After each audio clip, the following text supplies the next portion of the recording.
Today, we're diving into a really fascinating psychological analysis of one of the most influential groups in history, the disciples of Jesus.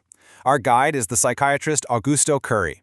And what's cool is that he looks at this story not as a religious text, but as a radical case study in how you can completely transform a human personality. So let me just ask you this. If you were going to build a team to literally change the world, who would you pick? You'd probably want the best of the best, right? People who were disciplined, respected, stable. Well, the main character in this story, he did the exact opposite. And according to Curry, this wasn't some mistake. It was a deliberate strategy. So when we look at it through this lens, we're not just retelling an old story, we're actually examining a profound psychological experiment in what humans are capable of. Okay, let's just break down how completely illogical this team selection was. I mean, from a modern-day hiring perspective, not a single one of these guys would have made it past the initial screening call. The contrast is just, well, it's stark. On one side, you've got your dream team, cultured, respected, disciplined. And on the other, you have the actual team, uncouth, impulsive, and, yeah, in some cases, literally despised by society. Curry points out that by any normal standard, this team was basically built to fail. So why? Why would you make this choice? Well, Curry's insight is that it's much easier to shape a raw, new stone than it is to try and recarve one that's already flawed. He picked people who were, a blank slate, free from all the baggage and bad habits of the established system, even if that meant starting from absolute zero. So let's take a closer look at this raw material. We're going to dive into the psychological profiles of some of the key disciples, and we'll start with probably the most famous one.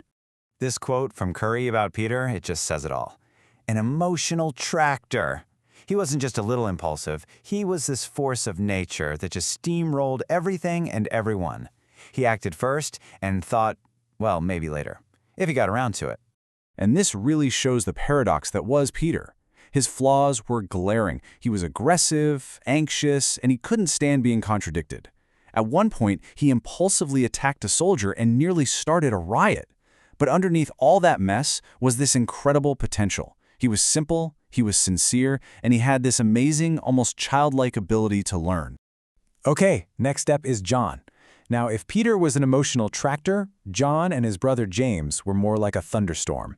In fact, their nickname was Boanerges, which means sons of thunder. And trust me, they earned it. John's personality was a wild ride between two extremes. He was explosive and had a huge ego. He once actually suggested they call down fire from heaven to destroy a village that wasn't very welcoming. Seriously.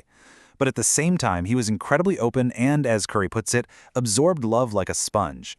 He was also a brilliant observer of people. Now, here comes the great irony of the whole group. Curry makes a pretty shocking point. The one disciple who actually looked qualified on paper, the guy who would have blown away any modern hiring manager, was Judas. Judas's potential was obvious. He was balanced, sensible, discreet, cultured, the perfect candidate. But his fatal flaw was completely hidden. He wasn't transparent.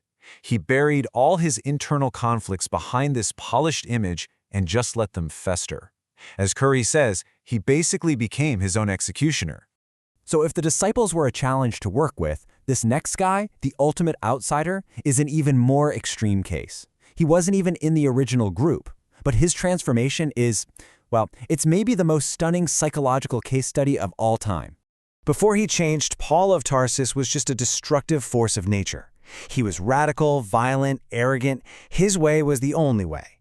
And he didn't just argue with his opponents, he actively hunted them down, persecuted them, and even tortured them.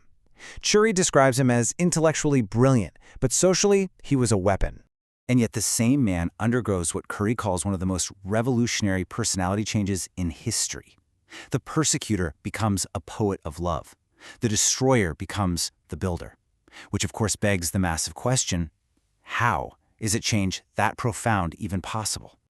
And this leads us to the absolute core of Curry's analysis, the methodology.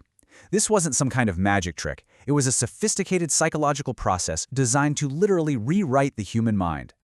The key tool in this whole process was something Curry calls existential laboratories.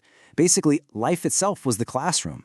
Every single conflict, every failure, every moment of suffering, it all became a live training session, designed to drag all those unconscious fears and flaws out into the open. And here's the psychological principle behind it. You can't just delete a bad memory or a negative personality trait. According to Curry, that memory is locked in. The only way you can change it is to re-edit it, to record over that old, sick file with new, more powerful experiences. So here's how it worked. First, you use these real-life labs to expose all the hidden flaws. Second, you introduce incredibly powerful counter-experiences like radical forgiveness or humility. Third, these new experiences get recorded right on top of the old ones, rewriting the personality.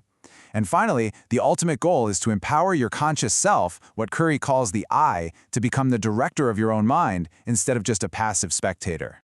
So, what was the end result of this whole experiment? Let's take a look at how this method actually played out for the disciples and what we can learn from their very different endings. And this brings us right back to the two paths of Peter and Judas. Look, both of them failed, and they failed spectacularly. But Peter's flaws were always out in the open for everyone to see, and he owned them. Judas, the polished one, hid his flaws. He put on a mask to cover his failures, and eventually they just consumed him, and he self-destructed. So ultimately, the deciding factor wasn't the mistake they made. It was how they responded to that mistake. The greatest tragedy wasn't Judas's betrayal, it was his complete inability to admit that he had a problem and that he needed help. You know the saying, right? The truly sick person is the one who insists they're perfectly healthy. And this all leaves us with one final thought to chew on. If Curry's analysis is right, then maybe we've been looking at our own faults completely wrong. What if the most difficult parts of our personalities, our impulsiveness, our anxiety, our temper, aren't just flaws we should hide? What if they're actually the very laboratories we need for our own transformation?